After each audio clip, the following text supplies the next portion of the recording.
Adom TV Premotobre Kasee no so afa nya bra na nsem ni nchiremu no yemfa mama so afo a wono na hwe nwomafia ho nsam so Dr. Matthew Poku Prempe ya dodo na friend napo wono akasa agbapro de akọ yemfinfin mantemu na anu adara hosam Kasee ye si eshuku a kindergarten kwada wom school dan dwurugu won so wi akiremu nsia de kranana meyemu ma wom nyina to na nanmo nsia do bi so anya prakuro so afo de atodwa kiremu se womo ho ka de wapra de wafiri mu ene ade ne de aban no afato na battery son to aso no Adom Kasee edeba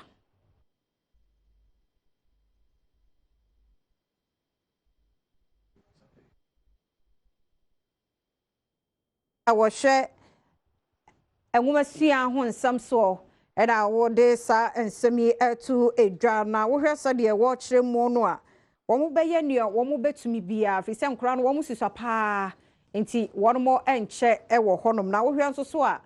ohempopro ye a wo ho nso ahye se edan no yenwunungu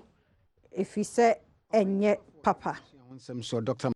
Matthew Poku Prempe ede atudwa se ena no akonhie si Obreman Jamra Methodist School a enam so ntima nkoda be sensia hwere wono nkwama mu bi prepra ye no aban be fa nkoda owuye ena afi wona we prepra no ho nyinara eka Munyamfo Matthew Poku Prempe kiremu a asem osi eno nokro ni eyade ana areho ne san ha adwene woni Adom Kasee nkita hodie mu no wose aban behwe se suku sadan ahodo bi asarbe wongyina pen enye no wonum betumi asiesie se de be ya to renche matesa no ebi ensibio afakonya no so ma wofo a won manom ehwere wono nkon nyina yakọ ena wono nso a won meprepra no wo hye won den se aban ebe na fam de nyinara ede aboa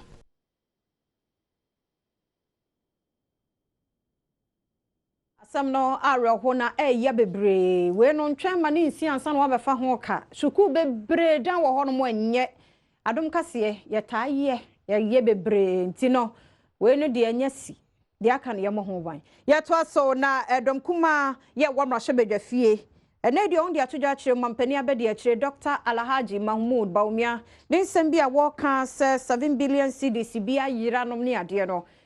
dom kuma na wo mrahye bedwafie no nkyira no kora bia ni sa ensem ni mu na wo hwemu a Dr. Alhaji Mahmoud Baumia ne nto abom ne ade no odi tuja kire mu NDC aban no sika bi ayira ewo no ntem na no ene na edi won ye nsantwefo nhie mu di ase a wo de atodwa kire mu se de mampani abede ya kire ka no no kora bia nim se de tie no Adom Kasee edi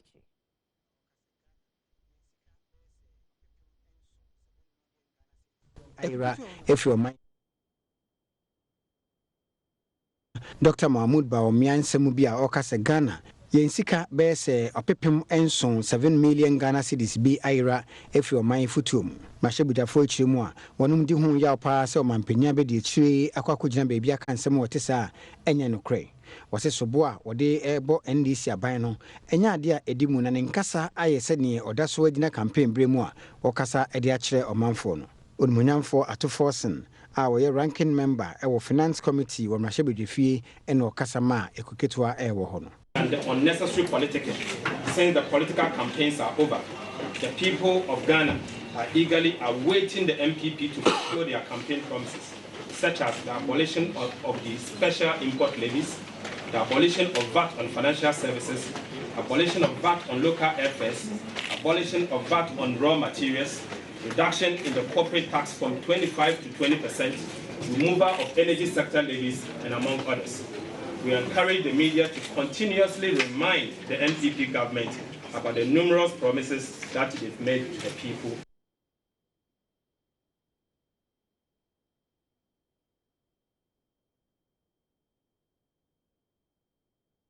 Yento so na yemfa nkwa yensam foforo mo hye so se Premotobre Kasee de bro Adom TV so no eye brukutu jinjaje na fe adonko betes wona edi achie yeto so dia Minister for Defense Dominic Nitu wanya akoda se yede sa adibie ebe ma no ne nam from mampanimfo atitiro kra akire mu se defense ne de so esene Dominic Nitu na so ne Adom Kasee di nkomo kire mu anhwama no evise Barack Obama onyamfie sei na oye mampani David Cameron onyamfie sei na oye panimu enti no emfamfie wodiro egina dwene no so enti Dominic Nitu gidi ye pa se be bia de ama ne nhwama no obetumi aye se obetumi aboa ama defense akwa animu to aso na Adom Kasee edeba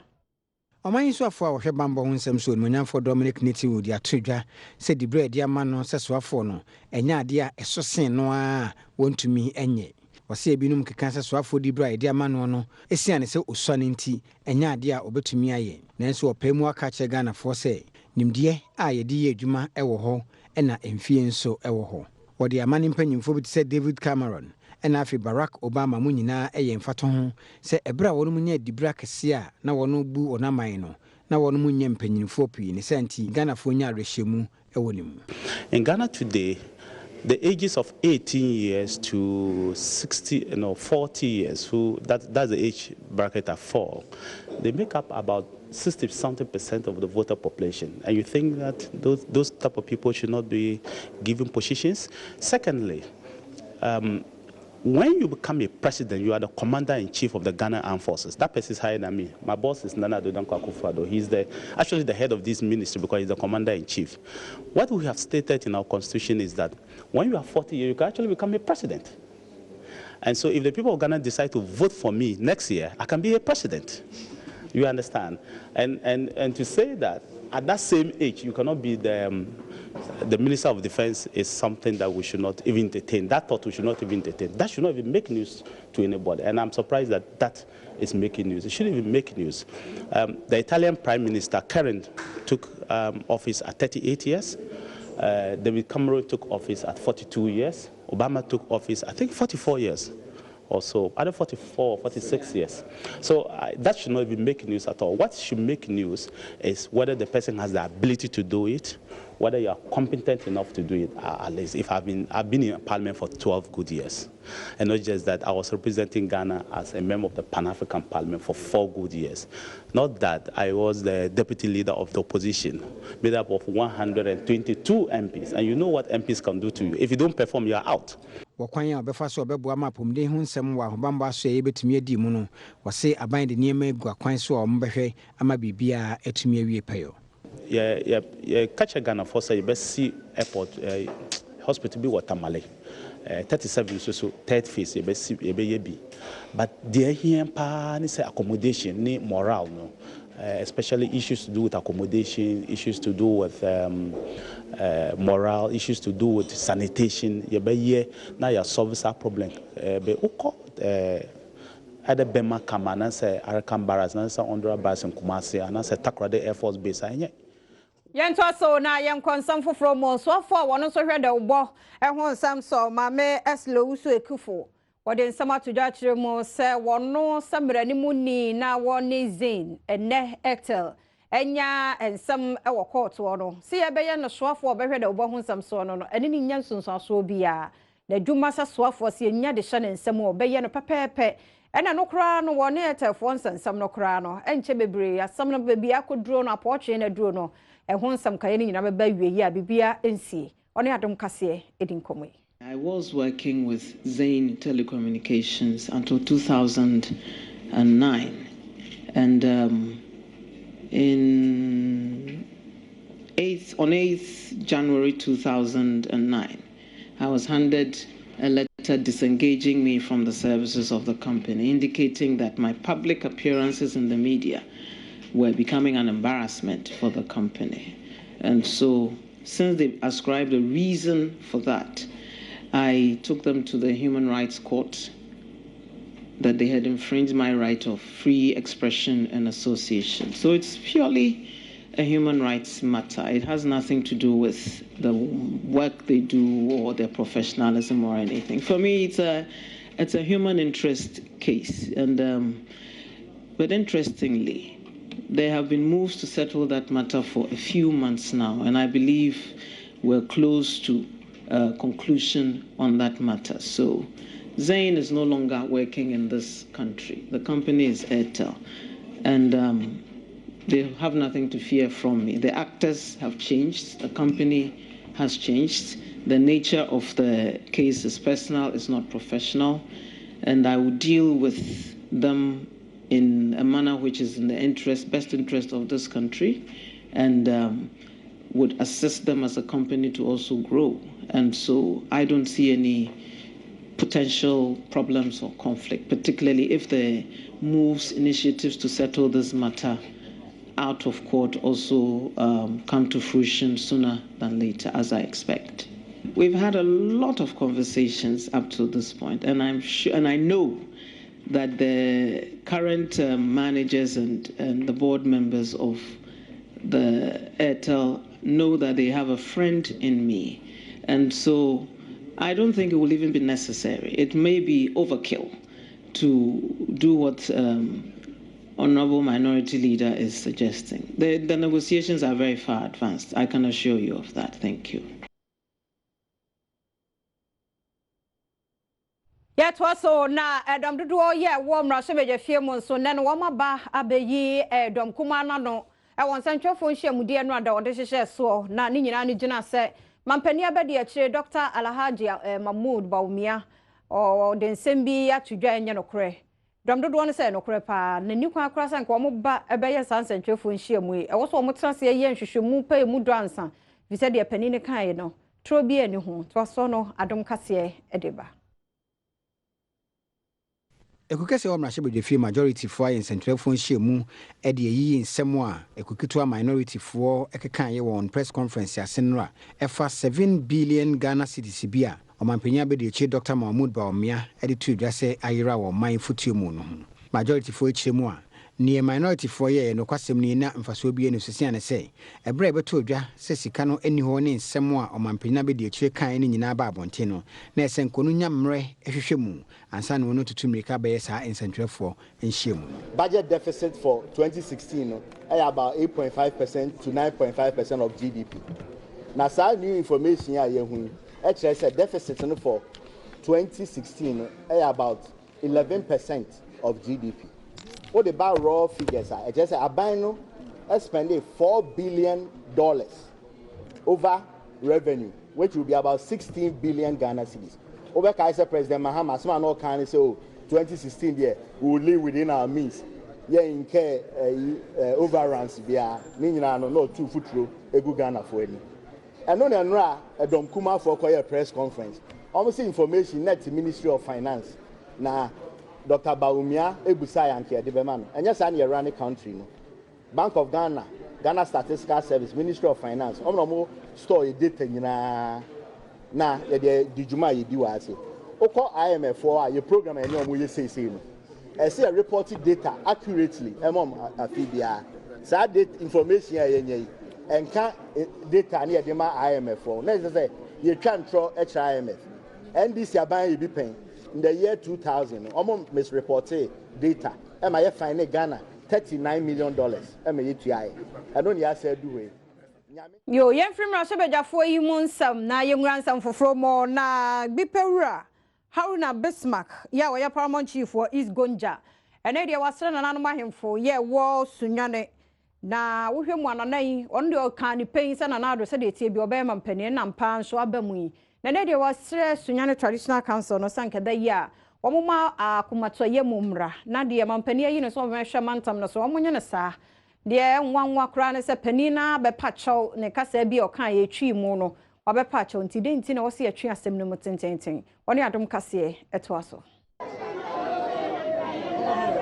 Oman hini owo East Gonja traditional area edi atona nanmo ahemfo wono obono ahafo ene NPP amanyuku no ba so agina tukuo mpanyimfo anim se wonhwe na akasakasa asori ewo wontem no wore munjai ose aswafo dibri o mampanyini di ama owura kyereme no nananmu di nkan be ye nsentwefo nhie mu kasa woro mpeno nanso se akasakasa ifrase se esori a emfa mpuntuo embrebo no ahafo mantemufo pemgbe wura ya wono kono a esa pre so obegina wo Council of State ekyeremu a esese nananmu ahemfo ene amanyofo no nyina ka won ho bom to adwene se de be ya obetumi aprempuntuo ababo no ahafo mantemu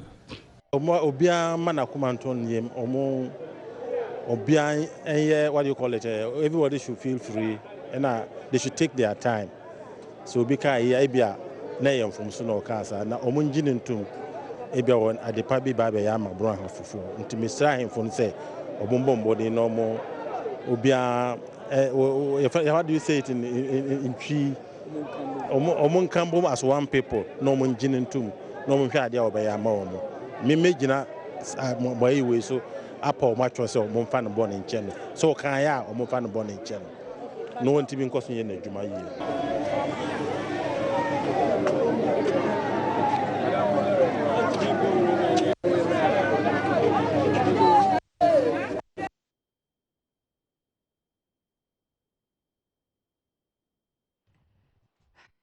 Yenya we so na yemfantwe ya homra channel so say brukutu na afia donko betes one ebo ya chidom yakofo nkratu e ne ba nsam no ne aka chire no ya de beto aso.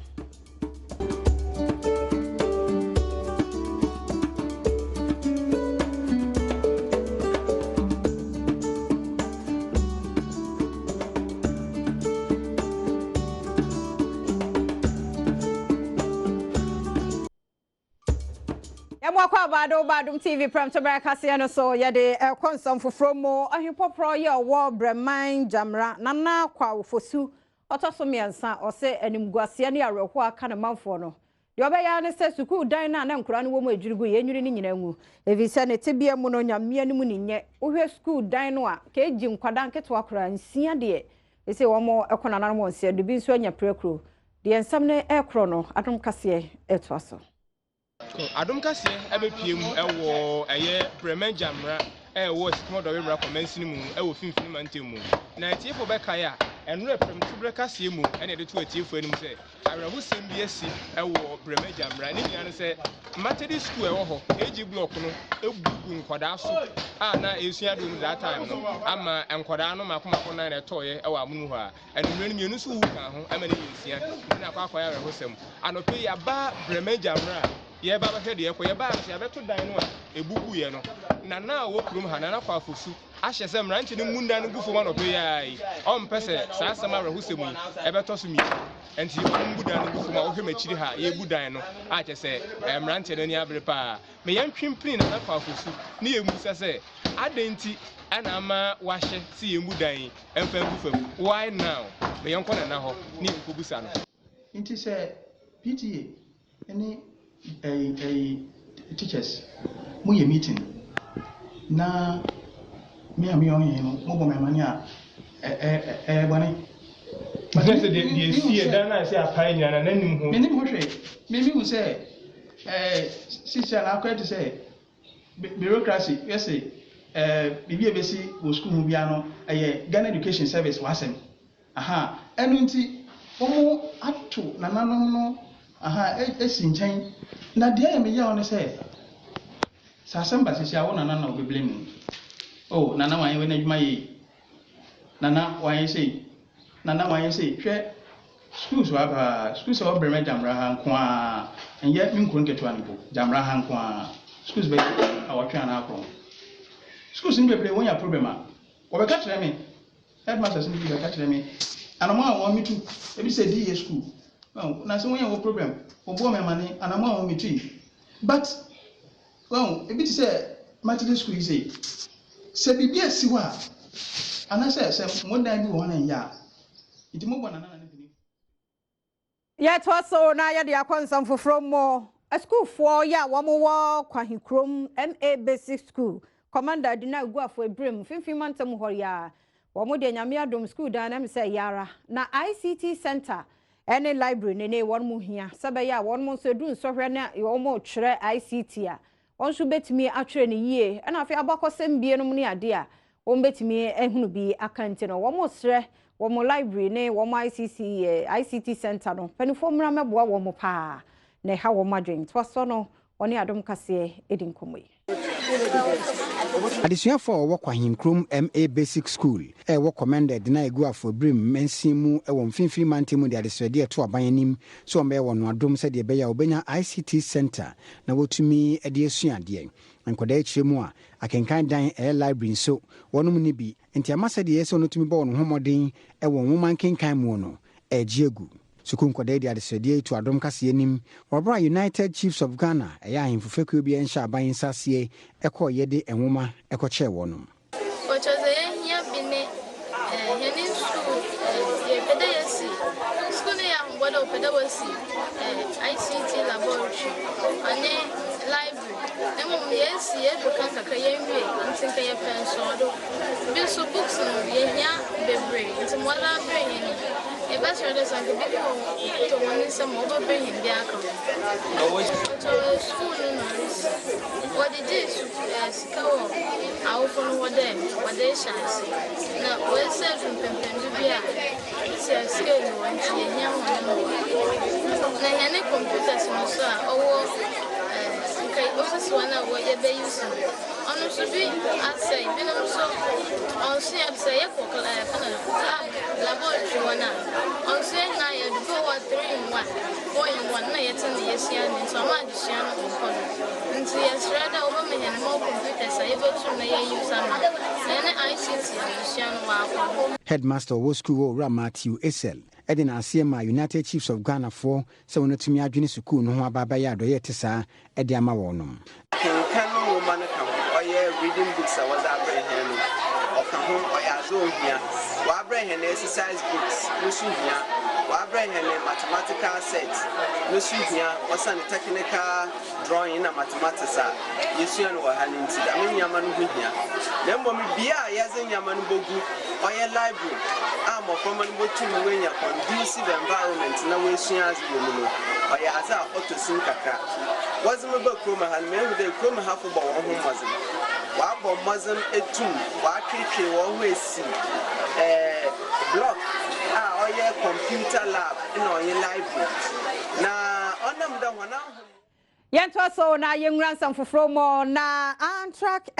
adwumayefo ye ne wonmo adwuma na abawie ya ne sa no wonmo srampanifo pa se be ya wonmo afe ba ko akatua akam wonfama won wohwem ne Amtrak no anwe ne se enya adwuma biem enti ne na ne ho behia sika na ka mu na wosampanifo de ema womo akosam ye wahaya Adom Kasee wonbo piniye ene ani bi edin komo.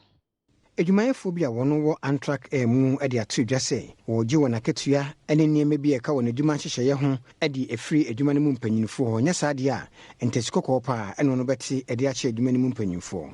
adwumayefo ekiremu a besa finie mekira bosumi dumienu ena adwuma no akofo a wono nkwa adwuma na senka wono nsa beka wona ketua no enya ade a ede aketua biara ema wono wono se wone National Labour Commission for dinsa woswa bedum pempensuo yi ema wono nso abowura Amtrak mpanyinfo mu ne omo akasa nenso enya ade a akwakosiaga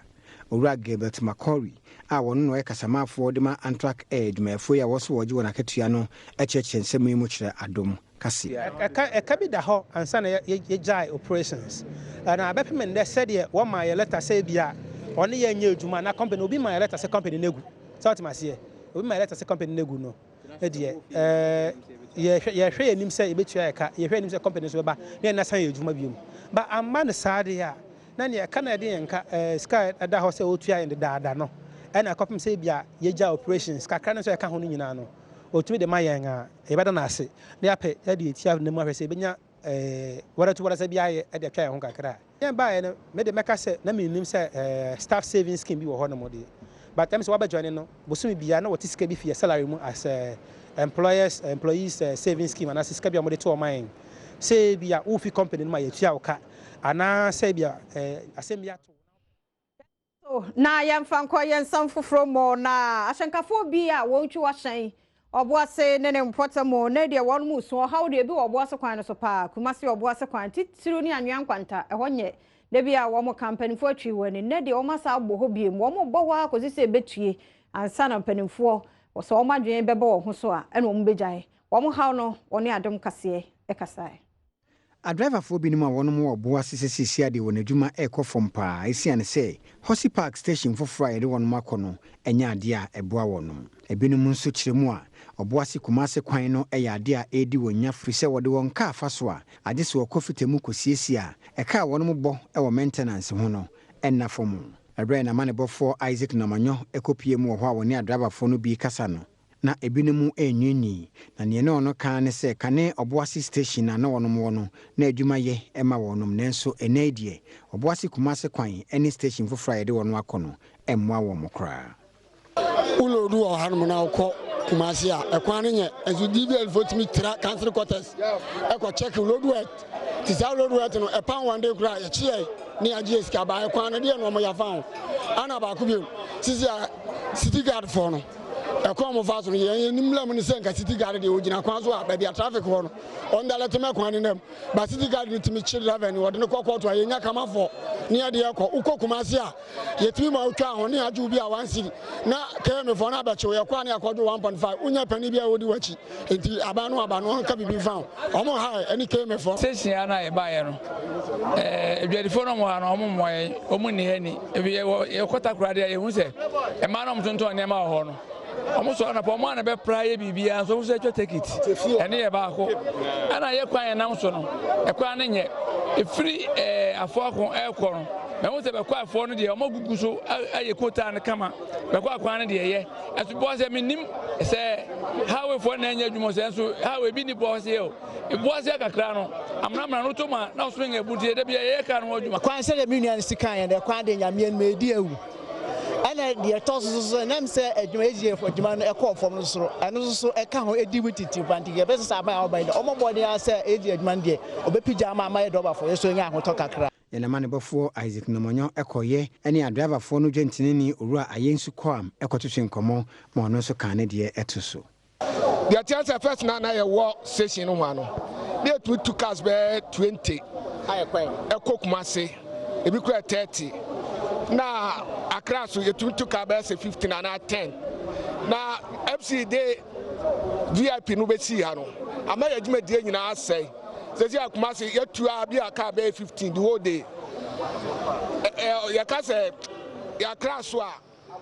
Yɛgyawe so na Adom TV Premotobre Kasee na ha na brema kwan ne de asie faseda ne nyina ma adonko betes papa ene ɛkɔ sam say wo hwɛ bi say no join ni so a ene brofo so obu ni jenjenjen ni nyina ya adonko betes papa ma no so gye a me camera women ne mu gyina